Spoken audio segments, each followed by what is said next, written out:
Audio Jungle.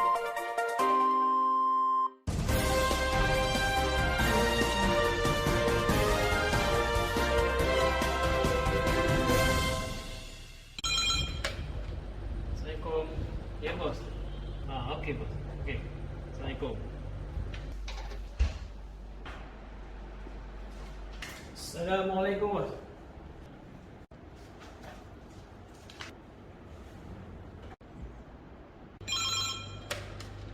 Hello, Assalamualaikum. Ya bos, Haji, saya nak lawat kebun lah esok. apa? Nak buat latang kebun? Minta maaf bos, saya ada kursus 3 hari, 5 esok. Oh, ya ke? Okey, tak apalah. Terima kasih. Hai. Tak siap lagi kerja. Assalamualaikum warahmatullahi wabarakatuh dan salam sejahtera. Bersama saya Jalani Hussein di Buletin Risda. Sebentar tadi dipaparkan situasi di pejabat Risda daerah Pontian di mana berlakunya kesulitan bagi pegawai pemantau yang ingin membuat lawatan pemantauan ke 5 lokasi projek kebun tanam semula disebabkan ketiadaan pegawai lapangan kerana berkursus 3 hari. Memandangkan tiada pegawai lapangan bertugas pada hari tersebut, kerja-kerja pemantauan terpaksa ditangguhkan. Ini kerana pegawai pemantau tidak mengetahui kedudukan lokasi-lokasi kebun tersebut. Sebaliknya, hanya diketahui oleh pegawai bertugas di lapangan sahaja. Keadaan ini telah mencetuskan kesulitan dan boleh menyebabkan matlamat KPI pengurusan tidak tercapai. Namun sekiranya pegawai pemantau meneruskan juga lawatan pemantauan tanpa pegawai bertugas di lapangan, ia pasti akan mengambil masa yang lebih kerana pegawai pemantau akan menyusuri jalan yang berbeza dan jauh dari arah jalan yang sebenar. Sedemikian, ia akan mencetak pembaziran masa dan dalam masa yang sama, kos perbatuan akan meningkat. Situasi ini mendatangkan kerugian pada pihak pengurusan. Berdasarkan isu tersebut, satu keputusan telah dibuat di dalam mesyuarat jawatankuasa pembangunan Risda daerah Pontian pada 14 Disember 2020, di mana pegawai Risda telah memutuskan untuk menubuhkan sebuah kumpulan KIK bagi tujuan merungkai masalah ini. Kumpulan yang terdiri dari 6 orang ahli berbagai grade dari N22 hingga G44 diberi nama JFOS telah mengenal pasti tajuk projek, iaitu mengatasi masalah carian lokasi problem pembangunan Risda. JFOS telah bermuafakat dan memutuskan bahawa masalah ini mestilah mempunyai signifikan kepada kepentingan jabatan. JFOS mendapati fungsi Risda yang kelima seperti dilayak menepati kehendak projek kumpulan. Seterusnya, projek ini turut memenuhi kehendak pelanggan dan pemegang taruh seperti di paparan. Di samping itu, JFOS juga sejajar dengan agenda agensi Risda iaitu MPSR 2021 hingga 2025 iaitu TRAS 1 dan TRAS 4. Projek ini mempunyai kaitan dengan keadaan dan ekosistem semasa iaitu projek ini mampu mengurangkan kos, menjimatkan masa dan kerja pemantauan dapat dijalankan dengan efisien. Sedemikian, JFOS mengambil langkah proaktif dengan menganalisis masalah projek dengan menggunakan alat kawalan kualiti 5W1H. Seterusnya, dari sudut penyataan sasaran outcome, JFOS telah mensasarkan kos, masa, produktiviti, prestasi, kualiti dan keselamatan adalah fokus sebaik titik penyelesaian ditemui. Manakala dari sudut impak pula, 3 kesan impak yang ketara ditemui, iaitu ekonomi, sosial dan negara. Bagi menjelaskan lagi pergerakan atau tindakan penyelesaian kumpulan, Carta Perbatuan telah diketengahkan. Ia bertujuan untuk merangka perjalanan penyelesaian masalah projek bermula dari penubuhannya. Dari segi penyelesaian kreatif, JFOS telah menggunakan kaedah peta minda. Hasil daripada perbincangan dan brainstorming, kumpulan telah mengilhamkan 3 kaedah yang mana mungkin mampu menangani isu ini dan seterusnya kumpulan menjalankan 3 uji cuba. Bagi uji cuba pertama, menggunakan format Microsoft Excel dengan mewujudkan data induk kebun kecil dan memasukkan data koordinat daripada Google Maps yang dijalankan selama 3 minggu. Namun kaedah ini menyukarkan proses menginput dan mengemas kini data. Uji cuba ini gagal. Bagi uji cuba kedua pula, mewujudkan sistem data kebun kecil berserta koordinat lokasi secara web-based juga dijalankan selama 3 minggu. Namun terdapat kelemahan pada sistem ini di mana tiada nombor telefon pekebun kecil dan peringkat pengguna bagi stesen tidak diwujudkan. Statistik ini pada dashboard juga tidak lengkap kerana tiada jumlah pekebun kecil dan uji cuba ini juga gagal.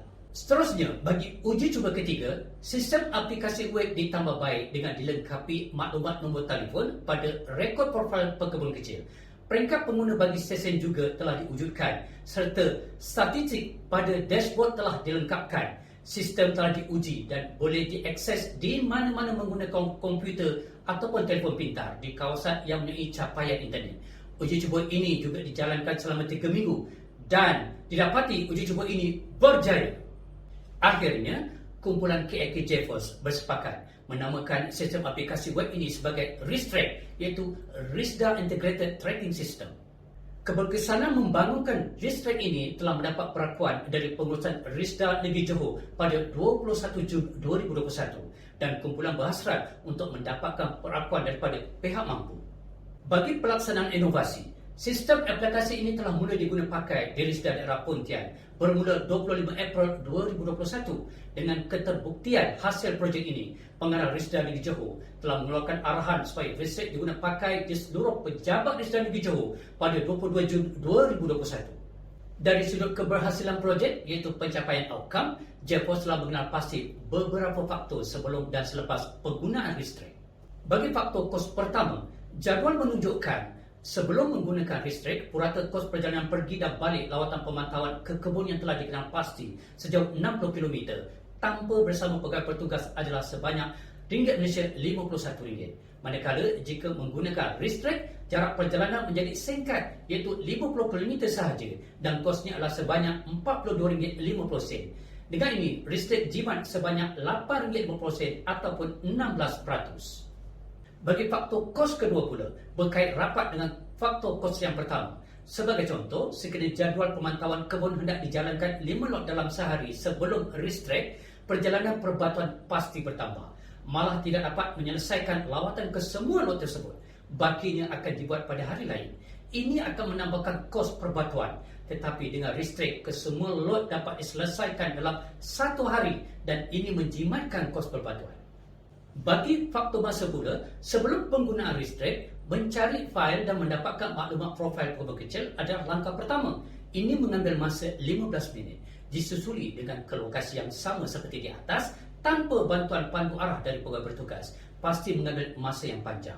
Namun dengan bantuan sistem RISTRAC ini, tidak perlu mencari fail. Pegawai hanya akses maklumat pekebun kecil di talian pintar hanya 1 minit sahaja dan masa dapat dijimatkan purata.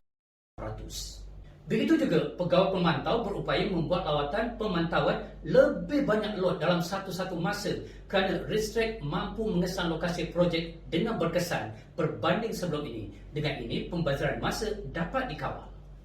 Bagi faktor produktiviti, sebelum penggunaan RISTRAC, rata-rata pegawai bertugas mempunyai sikap mementingkan diri iaitu tiada perkongsian maklumat pekebun kecil dengan pegawai yang lain. Selain itu, tiada kerjasama dalam menyelesaikan kerja-kerja pemantauan di lapangan menyebabkan kerja-kerja banyak tertangguh.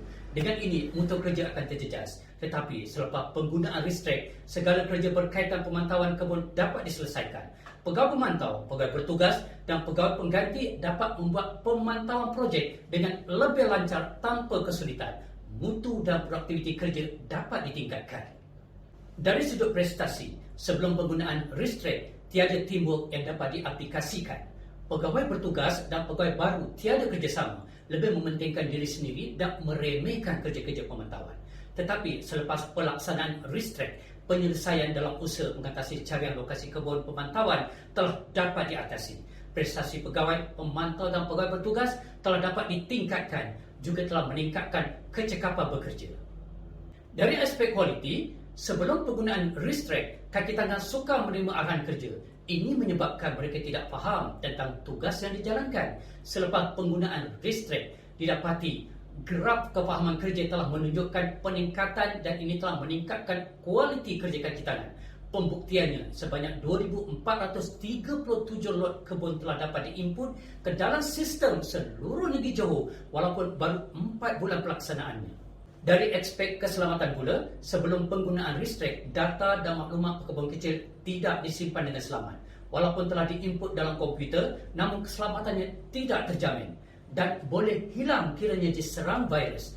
Tetapi RISTRAC mempunyai ciri-ciri keselamatan yang kukuh iaitu dengan kewujudan protokol komunikasi dalam jaringan internet HTTPS yang menjamin keselamatan keluar dan masuk data pada web tersebut. Bagi 4 projek, JFOS telah mencetuskan idea untuk digunakan oleh semua warga Risda bagi meningkatkan profesionalisme serta motivasi kaki tangan.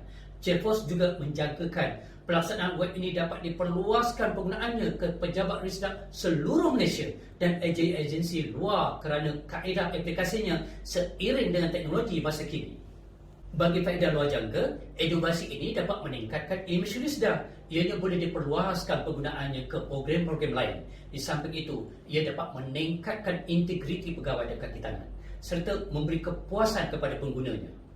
Dan bagi aspek potensi, bagi ketersediaan teknologi, aplikasi ini telah pun sedia digunakan di pejabat Risda Pontian dan penggunaannya telah dipersetujui diperluaskan lagi ke seluruh pejabat Risda Negeri Johor pada 22 Jun 2021. Inovasi Ristek telah mendapat perlindungan harta intelek seperti mana di paparan. Dengan itu, sekianlah laporan dari Bulletin Risda. Akhir kata, yakinlah Ristek penyelesai masalah. Salam hormat dan Assalamualaikum.